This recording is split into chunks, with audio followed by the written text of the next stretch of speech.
జాలం వెను తిరిగి వస్తుంది కాలం రేపుగా మన పాపగా పుడుతుంది సరికొత్తగా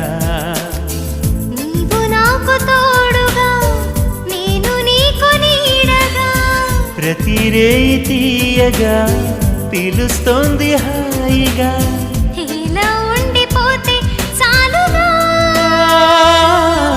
నువ్వంటే నాకిష్టమని అన్నది నా ప్రతి శ్వాస